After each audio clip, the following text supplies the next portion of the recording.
Ok, tenemos el mismo problema, que es agitación en tanques, pero ahora estamos hablando de un tanque aireado, ¿vale? Tenemos entonces 14 variables. Esas 14 variables también se siguen describiendo en términos de las mismas tres dimensiones fundamentales, que masa, longitud y tiempo. Entonces, ahora tenemos 11 grupos adimensionales, ¿no? Son los mismos 10 que habíamos analizado la clase pasada, y uno extra que está asociado al flujo de aire, ¿sale? Entonces, continuando el mismo procedimiento que hicimos para el resto de los números adimensionales, podemos obtener un número adimensional extra, que es el número de aireación, ¿sale? Ya sabemos cómo obtener número de Reynolds, número de Freud, número de potencia, todas las proporciones geométricas. Y entonces, con eso, tenemos ya los 10 números adimensionales que habíamos visto en la clase pasada y uno extra, que es el número de aireación, ¿sale? Este número de aireación, digamos que nos permite continuar con el mismo análisis que estábamos haciendo la clase pasada. Recuerdan que llegábamos a este diagrama, donde decíamos, bueno, tenemos un valor para el número de Reynolds. Nos fijamos, nos situamos en el diagrama, subimos desde el número de Reynolds constante, tuvimos hasta tocar la curva. Una vez que tocamos la curva, nos desplazamos hacia la derecha, hacia la izquierda, perdón, hasta tocar con el eje y vemos cuánto vale el número de potencia. Ese número de potencia nos permite, por medio del significado del número de potencia, nos permite calcular cuál es el consumo de potencia del motor que va a estar empujando al impulsor y promoviendo la agitación y el mezclado dentro del tanque, ¿sale? Este número de potencia o este consumo de potencia que calculamos tiene ciertas restricciones. Una, tenemos que hablar de geometría estándar o geometría recomendada. Dos, tenemos que hablar de fluidos newtonianos. Y tres, están en estado estacionario. ¿Sale? Hasta ahí tenemos el consumo de potencia con un tanque agitado sin flujo de aire. Y sin flujo de aire, nosotros podemos saber cuánto vale ese número de potencia, y el número de potencia es directamente proporcional al consumo de potencia. Y entonces hasta ahí tenemos, digamos, la primera parte. Ahora, ¿qué pasa si a esas mismas condiciones de operación el número de Reynolds, si lo observamos de este lado, solamente depende de la velocidad de agitación? Entonces mantenemos esa velocidad de agitación, pero ahora tenemos un flujo de aire, ¿vale? Ese flujo de aire a las mismas revoluciones por minuto o a la misma velocidad de agitación nos permite calcular un número de aireación. Ajá. Y entonces lo que vamos a hacer es a ese número de Reynolds determinado, que nos da como resultado un número de potencia, vamos ahora a buscar un número de aireación y hacemos lo mismo. Nos desplazamos hacia arriba hasta tocar la curva. De ahí nos desplazamos hacia la izquierda para ver cuánto vale ahora un cociente del número de potencia con aire entre el número de potencia sin aire. El número de potencia sin aire es el que ya habíamos calculado antes, ¿no? Vamos a suponer que estamos por acá en un régimen turbulento, con un impulsor tipo Rushton, en un tanque con geometría recomendada. Entonces, el número de potencia es una constante y esa constante vale 5, ¿sale? Entonces nos vamos en número de Reynolds, turbulento, tocamos el Rushton, nos desplazamos hacia la izquierda, el número de potencia es 5. Luego, ya que tenemos ese número de potencia de 5, ahora tenemos un número de aireación, que a lo mejor podría ser .02, ¿no? Ese punto 02 depende del flujo de aire, de las revoluciones por minuto a las que está agitando el impulsor y del diámetro del impulsor, ¿vale? Entonces, ya fijamos las revoluciones por minuto, ahora aplicamos un flujo de aire y supongamos que ese número de aireación nos da .02. Entonces, lo mismo, subimos aquí, subimos, tocamos la curva. Aquí, por ejemplo, esta curva nos dice que, la canción, perdón, aquí está. Nos dice que si aumentamos el número de Froude, esta curva tiende a bajar, ¿sale?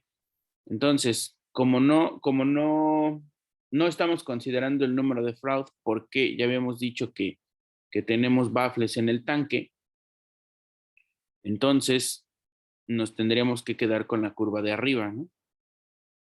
Entonces ya sabemos que el número de aireación es 0.02, entonces simplemente vamos para acá, hacia arriba, hasta llegar a la curva de arriba, y una vez que tocamos la curva de arriba, nos vamos hacia la izquierda para ver cuánto vale el cociente NPG sobre NP.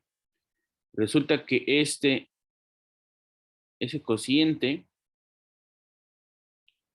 cociente, más o menos andaría por acá, que deberían ser como 0.6 más o menos. Y entonces, ¿qué quiere decir que NPG entre NP sea 0.6? Si el cociente es 0.6, entonces nosotros despejamos ese número de potencia con aire, y ese número de potencia es 0.6 veces el número de potencia que ya habíamos calculado. Y el número de potencia que ya habíamos calculado era 5.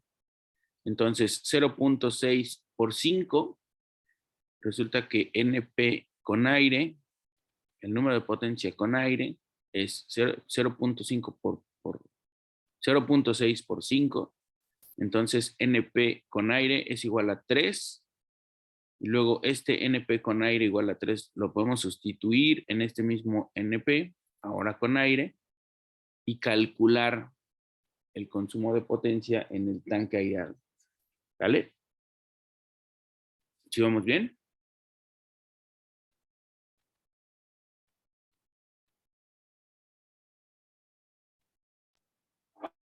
Sí, profe. Gracias. ¿Qué quiere decir esto? Si alimentamos un flujo de aire en el tanque, el consumo de potencia tiende a disminuir.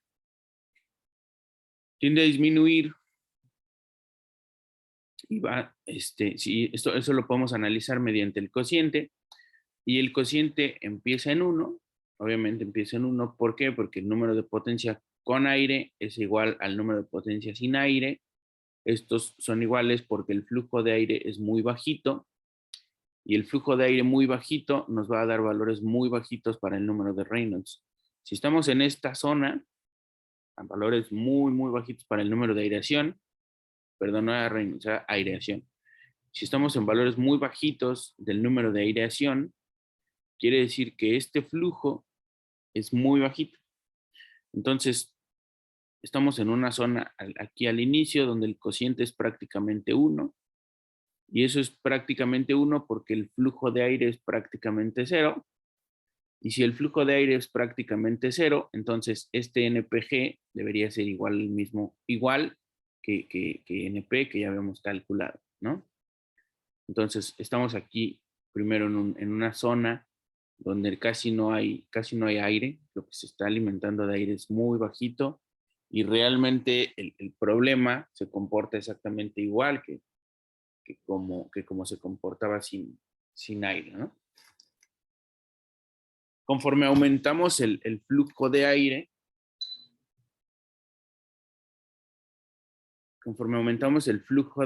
entonces vamos dando valores más altos al número de aireación. Ajá. Conforme aumenta el número de aireación, empieza a haber más aire. Y conforme empieza a aumentar el flujo de aire, el cociente empieza a ser menor. ¿Sale? Por aquí, digamos que esta línea punteada, lo que nos va a decir es que a partir de esta zona, el flujo de aire es suficiente para generar una dispersión de todas las burbujas en todo el cuerpo del reactor. Hay una buena dispersión del aire que se está suministrando. Ajá. Y entonces, digamos que lo que nosotros vamos a buscar como variables como condiciones de operación es situarnos en un número de aireación que andaría por aquí de, no sé, 0.013 hasta 0.031. Y entonces, esto es un aproximado. Y entonces, lo que vamos a hacer es situarnos justamente en esta zona, ¿sale? ¿Qué pasa cuando rebasamos este primer punto de la línea discontinua? Aquí comienza a haber una buena dispersión de aire y entonces, conforme aumentamos el número de aireación, es porque aumentamos el flujo de aire. Entonces, hay una mayor cantidad de oxígeno que está disponible para el cultivo o para el reactor. ¿Sale? Podemos estar hablando de un reactor, en este caso de un bioreactor, que puede tener una enzima o que puede tener a un microorganismo creciendo, una bacteria, un hongo. Y entonces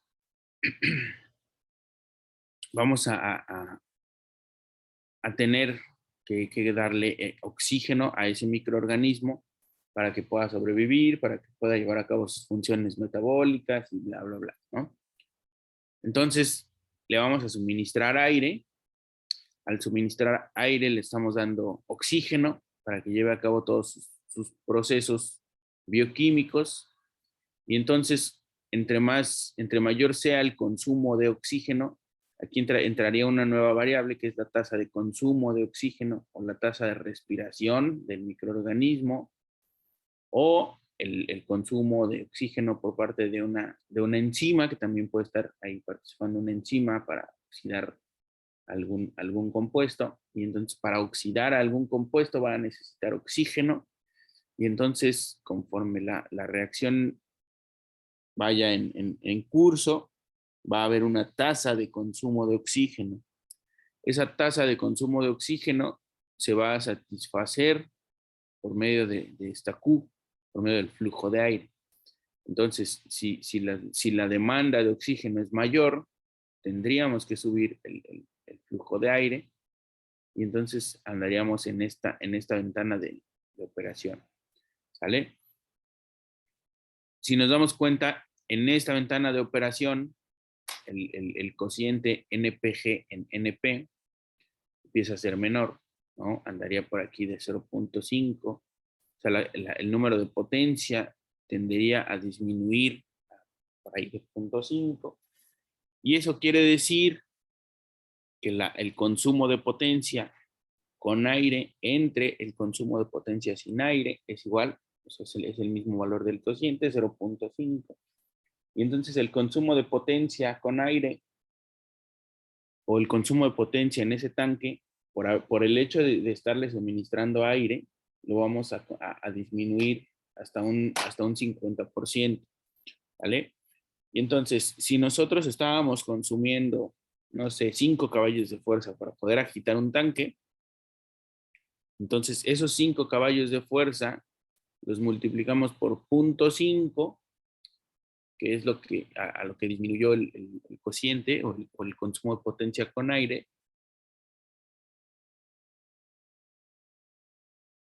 Y entonces ahora el consumo de potencia va a ser de 2.5 caballos, ¿no? Por el valor del 0.5 del cociente NPG en NP. Y entonces podemos ver que el consumo de potencia con aire es menor o igual que el consumo de potencia sin aire, ¿no? Entonces, tenemos una ventana de operación donde hay una buena dispersión de aire y hay una buena disminución en cuanto al consumo de potencia, pero va a llegar un punto en el número de aireación donde si seguimos aumentando el flujo de aire, la disminución en el consumo de potencia o en el número de potencia con aire con respecto a sin aire ya no va a seguir en aumento, ¿no? En esta zona, por más aire que se le suministre al reactor, la diferencia en los números de potencia realmente ya se va a volver una constante. Y entonces, pues sí, ok, seguimos teniendo esa buena dispersión, pero ahora ya tendríamos un flujo excesivo de aire. Y el tener un flujo excesivo de aire, pues involucra tener un compresor sobrado. Ese compresor sobrado va a estar utilizando más energía de la que debería y entonces se puede volver un gasto innecesario por tener un flujo de aire excesivo, ¿no? El flujo de aire se asocia a un compresor. El compresor, pues obviamente es un equipo que está consumiendo energía y pues lo único que haríamos sería aumentar los costos de operación, pero sin darle un beneficio a la física del problema. ¿Hasta aquí vamos bien? ¿No hay dudas? Entonces depende si hay deflectores o no para usar la curva de arriba o la de abajo. Ajá. Si no tenemos deflectores, nos iríamos con la curva de arriba. No es cierto. Nos iríamos con la curva de abajo, porque tendríamos un efecto del número de Freud. Si tenemos deflectores, entonces nos vamos con la curva de arriba, porque no vamos a tener efecto en el número de Freud, o más bien efecto por el número de Freud, y nos quedamos en automático con esa curva de arriba. Ok, gracias. ¿Sí? ¿A ti? Ajá. Y entonces resulta que si nosotros le soplamos al reactor, pues vamos a estar agitando también. Las burbujas que salgan, de alguna manera también van a promover movimiento, van a contribuir con la agitación, pero además nos va a ayudar a disminuir el consumo de potencia por parte del motor que empuja al impulsor, ¿no? ¿Esto por qué se da? Bueno, vamos a situarnos en una figurita del tanque agitado. Este tanque agitado tiene su impulsor. Ese impulsor está empujado por un motor y entonces esta cosa está girando y está promoviendo ahí el movimiento y el mezclado y demás. Si nosotros suministramos un flujo de aire en la parte de abajo, vamos a tener un conjunto de burbujas y ese conjunto de burbujas va a estar debajo del impulsor. Pues ahí tenemos una mezcla líquido-gas, una mezcla medio de cultivo con aire, pero resulta que la densidad del aire es 3 órdenes de magnitud por abajo de la densidad de un líquido, por ejemplo. Entonces, el consumo de potencia, el consumo de potencia sería directamente proporcional a la densidad del medio. Entonces, si nosotros tenemos una mezcla líquido-gas en la parte de abajo, también vamos a tener una potencia, una densidad de la mezcla líquido-gas que va a ser menor con respecto a la densidad del puro líquido, ¿vale? Si tenemos una zona, si se genera una mezcla líquido-gas aquí, generamos una zona donde hay una proporción alta de burbujas de aire. Entonces tenemos una zona que tendría una densidad promedio mucho menor que la densidad que tenía el medio de cultivo original, ¿no? Entonces, al tener una región aquí con una densidad menor, el consumo de potencia también va a ser menor, ¿no? Digamos que aquí vamos a agitar y vamos a mover el fluido, el impulsor, perdón, dentro de una zona donde hay una mezcla de líquido con aire. Esa mezcla líquido con aire es menos densa, está en movimiento por parte de las burbujas y entonces, digamos que con eso nosotros le ayudamos a este motor a que empuje el medio de cultivo, que genere el mismo movimiento, pero con un menor esfuerzo, ¿no? Y entonces tenemos el comportamiento que vemos en esta curva de abajo, ¿sale? Dependiendo del número de aireación, nosotros vamos a disminuir el consumo de potencia con aire con respecto al consumo de potencia que podríamos calcular o que habríamos calculado antes para el caso sin aire. Y entonces con eso nosotros podemos tener un estimado o un cálculo del consumo de potencia, ¿sale? ¿Cuál sería el procedimiento general ya considerando todas estas variables? Bueno, primero analizamos como si no tuviera aire. Analizamos como si no tuviera aire, calculamos un número de Reynolds, nos vamos en ese mismo número de Reynolds, nos vamos hacia la curva, de la curva nos desplazamos hacia la izquierda, vemos cuánto vale ese número de potencia sin aire, y luego ahora sí consideramos el flujo de aire y calculamos un número de aireación. Lo mismo, una vez que tenemos el número de aireación, nos vamos de aquí hacia la curva, tocamos la curva, la que nos interesa, cuál de estas dos. Una vez que tocamos la curva, nos desplazamos hacia la izquierda y vemos cuánto vale el cociente de potencia con aire con respecto a sin aire. Y el sin aire es el que habíamos calculado aquí arriba. Entonces, con aire va a ser una fracción de esa potencia que ya habíamos calculado. Y con eso podemos calcular este nuevo número de potencia. Y entonces este nuevo número de potencia se puede sustituir aquí. Y entonces multiplicado por densidad n al cubo, diámetro a la quinta, podemos calcular cuál es el consumo de potencia en ese tanque agitado, aireado. ¿Sale?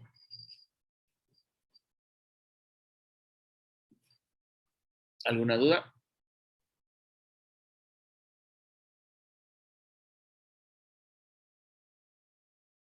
Ok.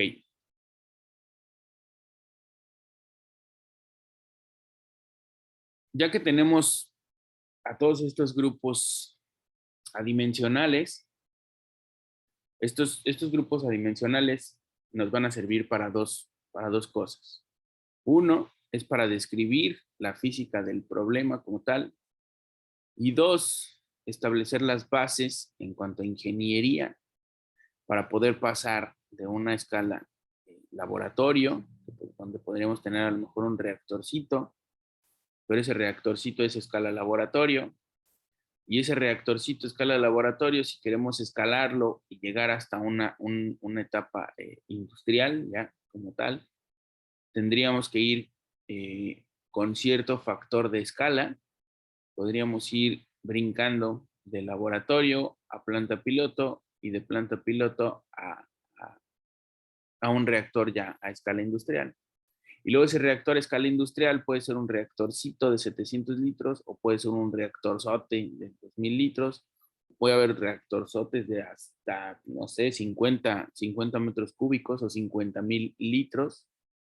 Y entonces con este análisis dimensional nosotros podemos establecer las bases para calcular las condiciones de operación que tendríamos que generar en esta nueva escala, ¿sale? ¿Eso qué nos permite? Eso nos permite de alguna manera estimar costos de operación ya en una industria, ¿no? Si nosotros hacemos todo este procedimiento, todo este análisis en una escala laboratorio, pues no consumimos tantos reactivos, no consumimos tanta agua, no consumimos motores tan grandes que consuman mucha potencia. Y entonces nosotros podemos jugar con muchas condiciones de operación hasta llegar a las óptimas.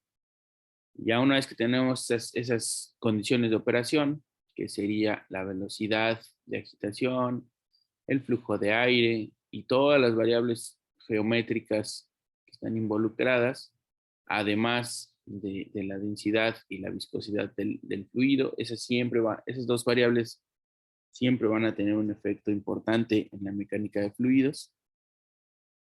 Y entonces nosotros podemos hacer todos estos cálculos en la escala laboratorio, y luego ya que sabemos cómo se comporta el sistema en escala laboratorio, pues podemos calcular las condiciones de operación que debería tener en una escala industrial para poder tener los mismos resultados que ya se obtuvieron en el laboratorio.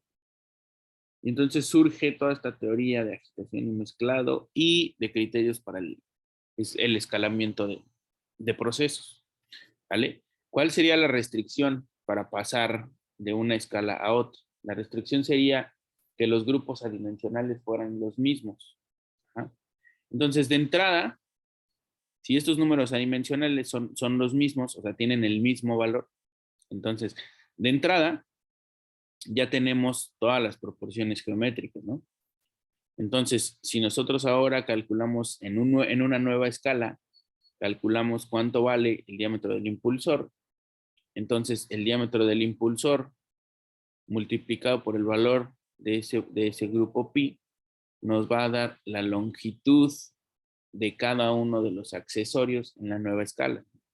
Y entonces nosotros con eso podemos calcular el diámetro del tanque, el diámetro del impulsor, el tamaño de ese impulsor, el tamaño de los baffles y cosas por el estilo, ¿no? Y entonces le damos dimensiones al nuevo reactor o al reactor que vamos a tener en la nueva escala. Y lo que nos faltaría entonces sería buscar las condiciones de operación, ¿no? Pero si ya... Profe, entonces todo eso que acaba de decir se calcula con la última ecuación. Ajá. Estas Ah, LI, ujú. LI son lo que mide cada accesorio, ¿no? Entonces, en la nueva escala, calculamos cuánto valdría el diámetro del impulsor. Y con eso, una vez que sabemos cuánto vale el número de impulsor, pues podemos calcular cuánto miden cada uno de los accesorios del tanque. ¿Vale? Ah, ok, sí, gracias. No, de qué. Ahora ya sabemos en qué número de Reynolds estamos trabajando. Ya sabemos cuánto vale el segundo diámetro de impulsor. El medio de cultivo sería prácticamente el mismo. Entonces lo que nos queda ahora es calcular las nuevas revoluciones por minuto que debe estar, a las que debe estar girando el impulsor en la nueva escala. Y luego ya sabemos cuánto vale el número de aireación, entonces lo mismo, ya sabemos cuál es la N, cuál es la velocidad con la que estamos agitando, ya sabemos cuánto mide el impulsor, pues entonces ahora calculamos el flujo de aire de la nueva escala, ¿vale? Pues ya sabemos cuáles son los resultados obtenidos en el laboratorio. Ahora, por medio de este análisis, calculamos cuál debería ser o cuáles deberían ser las condiciones de operación si queremos brincar a una nueva escala, que podría ser escala planta piloto o escala industrial, ¿no? ¿Cómo los calculamos? Bueno, hay ciertos criterios para poder hacer este cálculo. Lo primero es la geometría debe ser la misma, es decir, todos estos grupos adimensionales deben ser los mismos. Ajá. Y luego, de ahí consideramos un criterio de escalamiento. Ese criterio de escalamiento no es más que una variable o un fenómeno físico que nosotros queremos mantener igual en la siguiente escala, ¿no? ¿De qué depende esto? Bueno, nosotros normalmente lo que hacemos en ingeniería es buscar qué parte del proceso es la más lenta. Si nosotros podemos controlar ese paso que es el más lento, entonces podemos controlar la velocidad global de todo el proceso, ¿no? Entonces, en función de cuál sea esa parte más complicada, más lenta, entonces esa parte complicada o esa parte lenta, nosotros la consideramos como un criterio de escalamiento y sabemos que eso se tiene que cumplir en la nueva escala. Si cumplimos con ese requisito que es el más complicado en la escala conocida, pues logramos vencer ese requisito en una nueva escala y en automático ya sabemos que vamos a cumplir con todos los demás requisitos porque de alguna manera son más fáciles, ¿no? Si cumplimos con el difícil, entonces en automático los fáciles van a estar cubiertos y entonces a ese paso difícil nosotros lo vamos a seleccionar como un criterio de escalamiento, ¿no? Vamos a suponer que el criterio de escalamiento sea mismo número de Reynolds. Si el criterio de escalamiento es mismo número de Reynolds, entonces sí, si ya habíamos calculado un número de Reynolds para la primera escala, ese número de Reynolds lo mantenemos constante para la segunda escala, y entonces ya sabemos cuánto va a valer este número de Reynolds, ya sabemos de qué fluido estamos hablando, ya sabemos cuánto mide el nuevo impulsor o el diámetro del nuevo impulsor, y entonces ahora calculamos cuál debería ser la n para la segunda escala, ¿no? Y con eso ya sabemos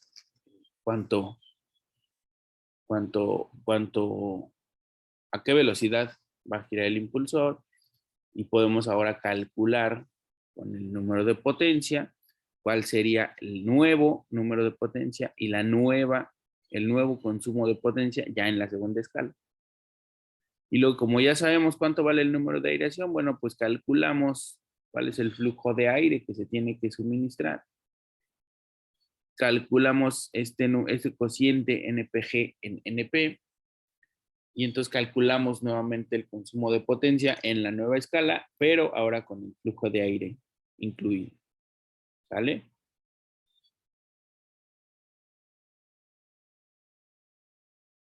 ¿Vamos bien? ¿Alguna duda?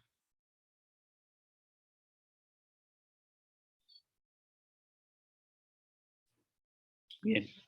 No, profe. Bien, gracias. Entonces, pues bueno, vamos a ver cómo se podría aplicar todo esto. Hasta aquí es, digamos, la parte teórica. Entonces, ¿cómo funcionaría todo esto? Vamos a regresarnos ahora sí a hacer un problemita. Entonces, en un problema resulta que tenemos un cultivo microbiano. Según lo que nos dice aquí el problema, es que el cultivo microbiano tiene una gravedad específica de 1.1. Aquí pregunta para ustedes, ¿qué quiere decir eso? ¿Qué quiere decir que tenga una gravedad específica de 1.1?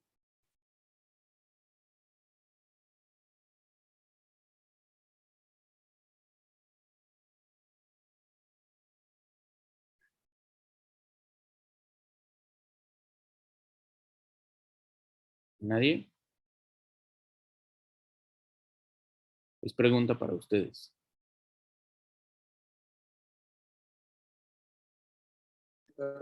Que se compara con la densidad de otras sustancias de referencia.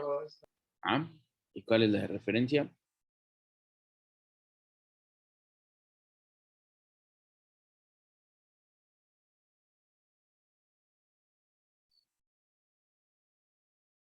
La de referencia normalmente es el agua.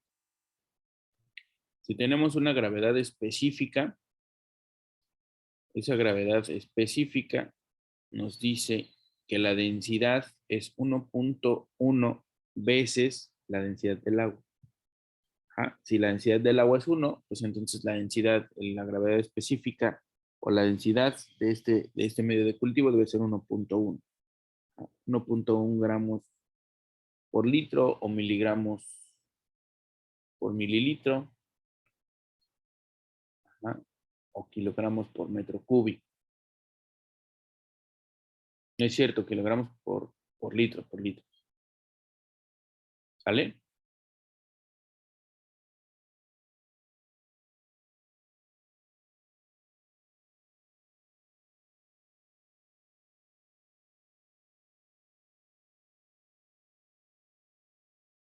Luego ese medio que tiene una densidad de 1.1 kilogramos por litro, resulta que tiene una viscosidad de 0.001 kilogramos sobre metro segundo.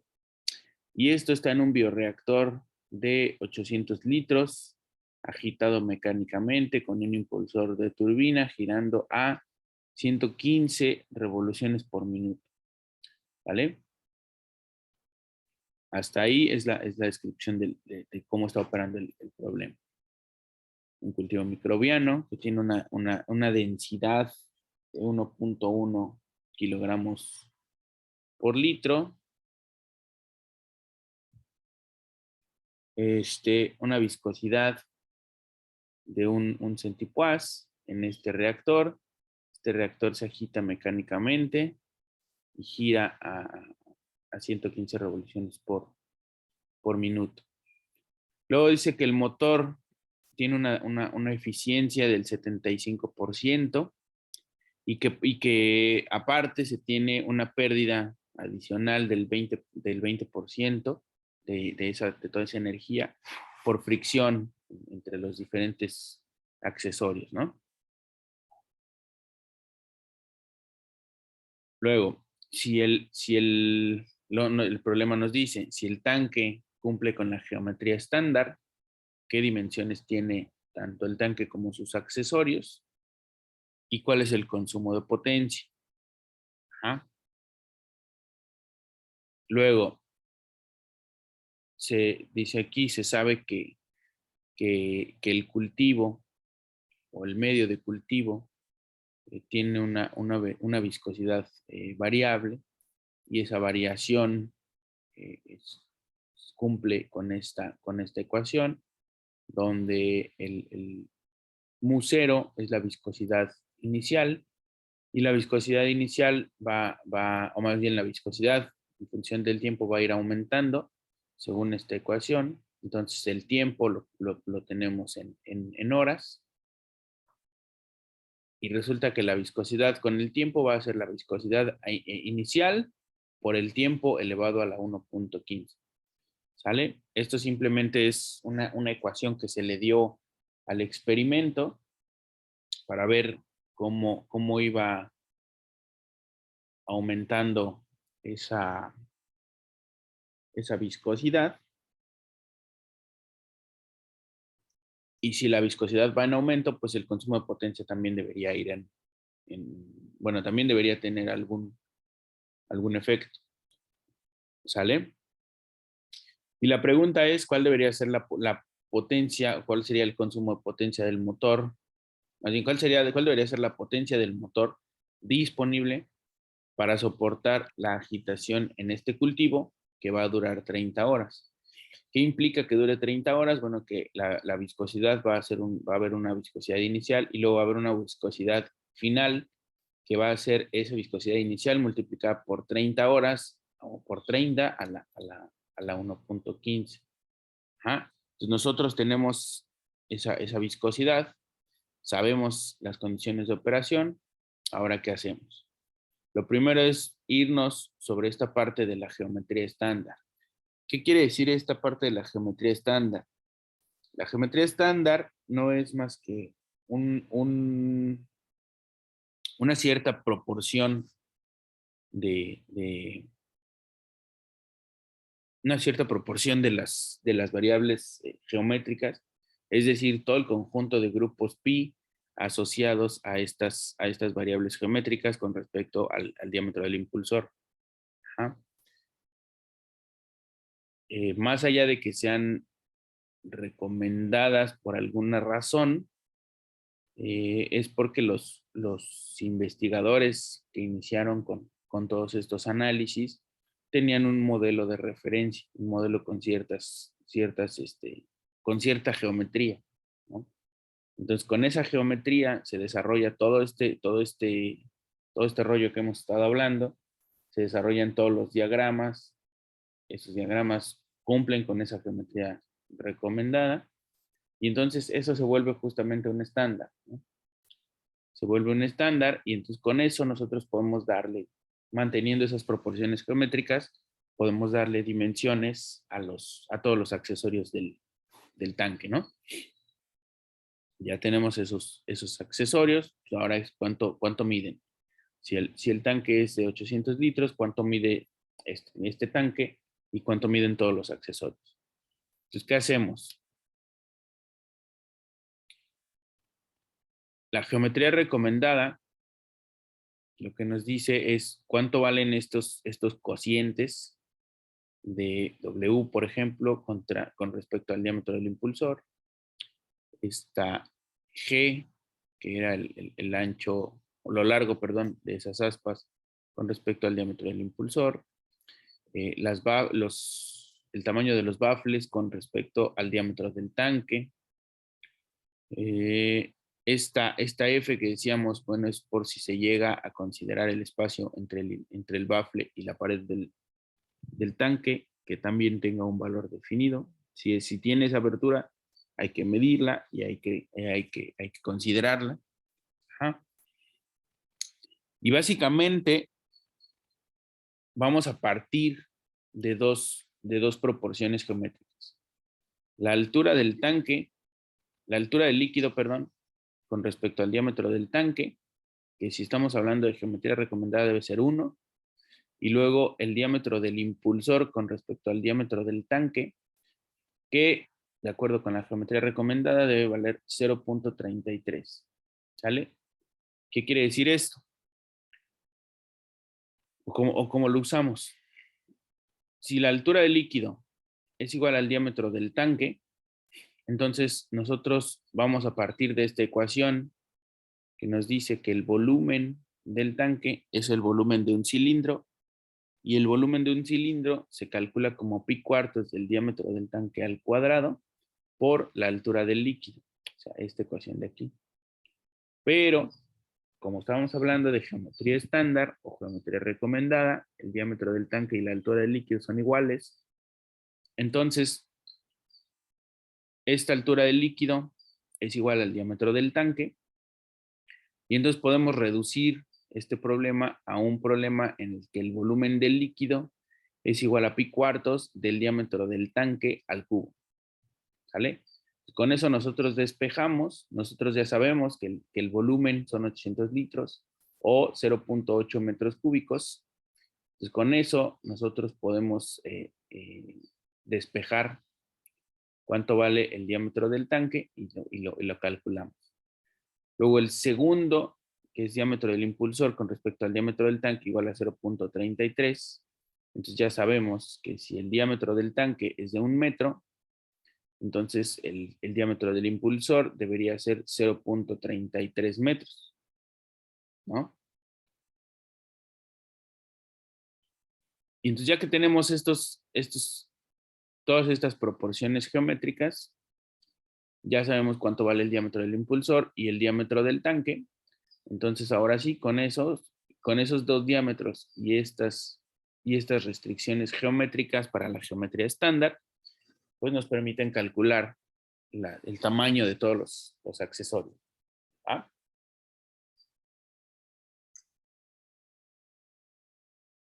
¿Vamos bien?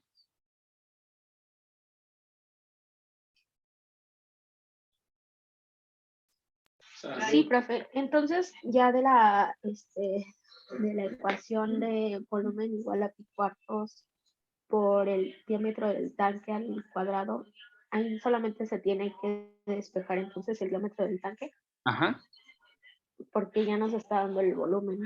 así es. Ujú. Entonces ya tenemos el diámetro del tanque. El diámetro del impulsor debe ser 0.33 veces ese diámetro del tanque. Y entonces con eso calculamos el tamaño del impulsor y el tamaño de todos los accesorios. ¿Va? Y entonces con esas proporciones geométricas, nosotros podemos calcular el valor de todas esas variables. ¿Sale? Para un tanque de 800 litros, resulta que el diámetro debe ser de 1 metro prácticamente. Ajá. Si tenemos un diámetro del tanque de 1 metro, entonces el diámetro del impulsor debe ser 0.33 metros. Y con eso nosotros calculamos a qué distancia está el impulsor desde el fondo del tanque, que debe ser 0.33 metros. Si tenemos una turbina Rushton, entonces esa turbina Rushton va a tener unas placas que están ancladas al disco, y esas placas o esas paletas van a medir 0.066 por 0.08 metros. Ajá. Vamos a tener baffles que van a medir 0.1 metros de espesor, que van a estar separados a 2 centímetros de la pared del tanque. Ajá. Y entonces, con eso ya sabemos de qué tamaño va a ser este tanque agitado, ¿no? Y tenemos el... Entonces, con los valores que nos dio de la tablita, tenemos que sacarlo cuando nos da una geometría estándar. Bueno, cuando el problema dice de la geometría estándar. Estándar, así es. Así es. Pues con eso ya sabemos cuánto miden todos los accesorios, ¿no? Ahora, el problema nos dice que debemos agitar a 115 revoluciones por minuto. Entonces, esos 115 revoluciones por minuto las debemos pasar a revoluciones por segundo. Ajá. Entonces resulta que son 1.9 revoluciones por segundo o segundos a la menos 1. Y entonces eso nos permite calcular el número de Reynolds, ¿no? Ya habíamos calculado el diámetro del impulsor, que son 0.33 metros, y entonces el diámetro del impulsor al cuadrado, multiplicado por la velocidad de agitación que nos da el problema, por las propiedades del fluido, nos permiten calcular un número de Reynolds, ¿no? Que es de 2.3 por 10 a la 5. Luego con ese 2.3 por 10 a la 5, nos vamos justamente a los diagramas. Aquí está. Estamos hablando de 10 a la 5, pues ya estamos en un régimen turbulento, estamos hasta acá. Y si estamos hablando de una turbina tipo Rushton, o más bien un impulsor tipo turbina o tipo Rushton, entonces sabemos que el número de potencia ya en régimen turbulento es igual a 5. Ajá. Entonces eso lo sustituimos aquí. Número de potencia es igual a 5. Y ese número de potencia es igual al consumo de potencia. Aquí podríamos hablar de un GC si es que las unidades no están en el sistema internacional. Recordamos que si estamos hablando del sistema internacional, entonces el valor de GC es 1 y podríamos omitirlo. Si no, bueno, pues lo consideramos en la ecuación. Y con eso ya sabemos cuánto vale el número de potencia. Podemos despejar el consumo de potencia y calcularlo con esta ecuación. Ajá. Entonces resulta que para esas condiciones de operación nosotros vamos a necesitar un motor de 0.19 caballos de fuerza. ¿Vale? Pero ese motor resulta que tiene un 75% de eficiencia y luego tiene una pérdida del 20% adicional por efecto de la fricción entre los accesorios y el impulsor del motor, ¿no? Entonces, considerando esa eficiencia y esa pérdida por fricción, resulta que necesitamos un motor de 0.31 caballos de fuerza. Ajá. Y con eso ya sabemos que qué es lo que le vamos a dar de energía al sistema, ¿no? Eso es al inicio del cultivo. Pero el problema nos dice que la viscosidad va en aumento, ¿no? Entonces, la viscosidad que aumentaba de acuerdo con esta ecuación, entonces nos dice que la viscosidad al final van a ser a 0.049 kilogramos sobre metro segundo. Vamos a tener prácticamente un fluido al final, vamos a tener un fluido de 50 centipoases.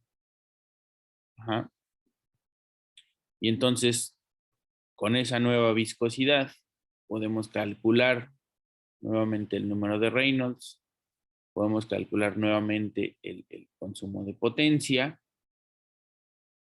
y resulta que ya con eso sabemos digamos, qué es lo que debe cumplir, con qué requisitos debe cumplir el sistema para poder llevar a cabo la agitación de una manera eficiente. ¿Sale?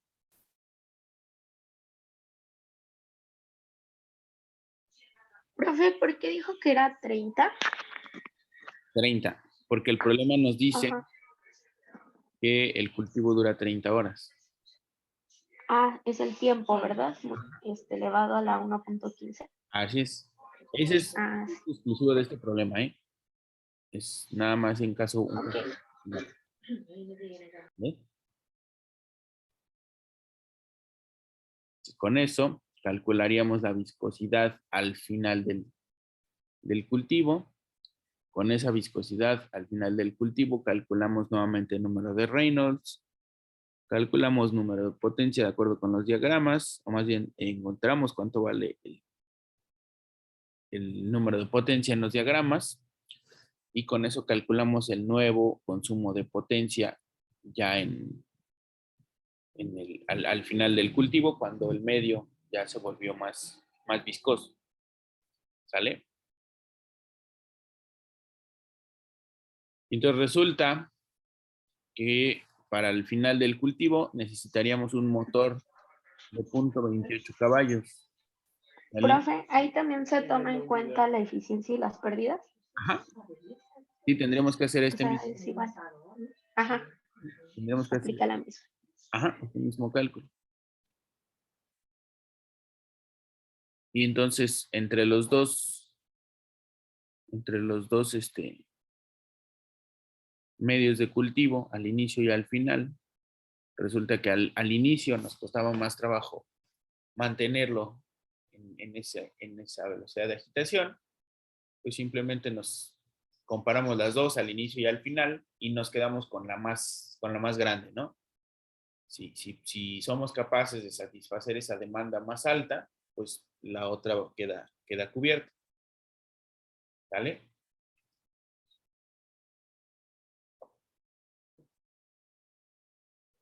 ¿Dudas?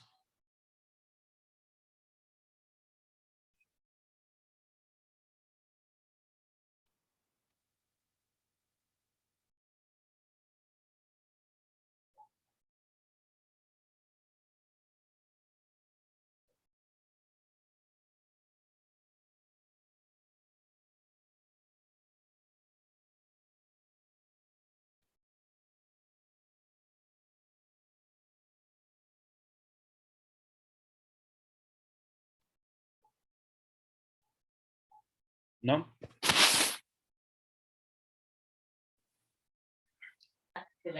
No, profe, creo que no. Bien, entonces vamos a dejarla entonces aquí.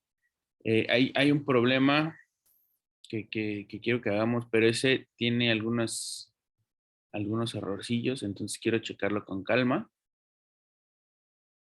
Y en este caso vamos a hacer una regresión, ¿no? Tenemos un tanque agitado, un reactor de 200 litros, que tiene geometría estándar y bla, bla, bla, que opera con un fluido newtoniano supuestamente de 200 centipoases y 1.2 gramos por mililitro de densidad. nos habla de un diámetro de impulsor. Luego nos da una restricción de que operan en régimen laminar, pero no necesariamente opera en régimen laminar. Luego, el experimento consiste en darle diferentes valores a la velocidad de agitación e ir midiendo el consumo de potencia. Ajá. Con eso nosotros podemos generar una tablita de número de Reynolds y número de potencia. Luego esa tablita la metemos o más bien los datos o los resultados que nos den esa tabla, los metemos a una gráfica del número de potencia contra el número de Reynolds. Hacemos una regresión y podemos determinar cuánto vale K y cuánto vale N de acuerdo con esta ecuación. Ajá, pero mejor denme chance de revisar estos números, de ver que sí estén correctos. Y la siguiente clase resolvemos este problema, pero con estos números ya bien resueltos. ¿Sale? ¿Alguna duda?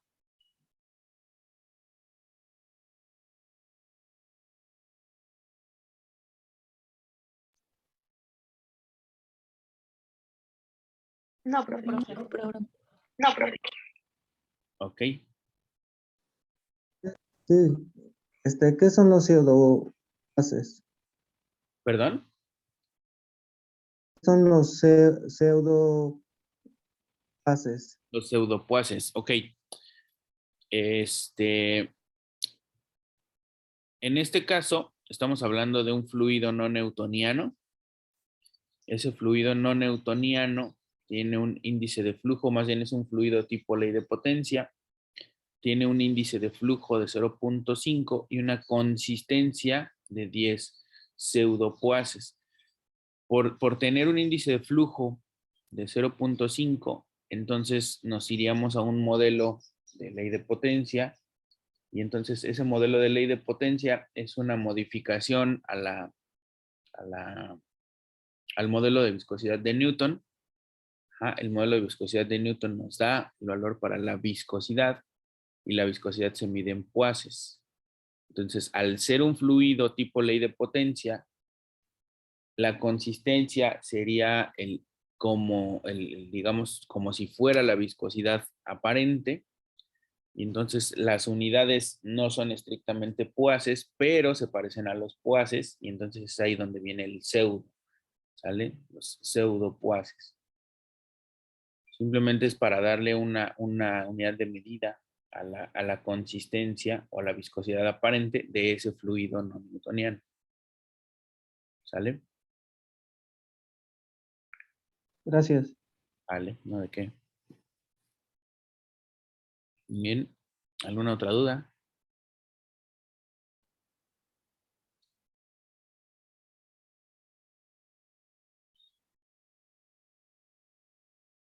Ok.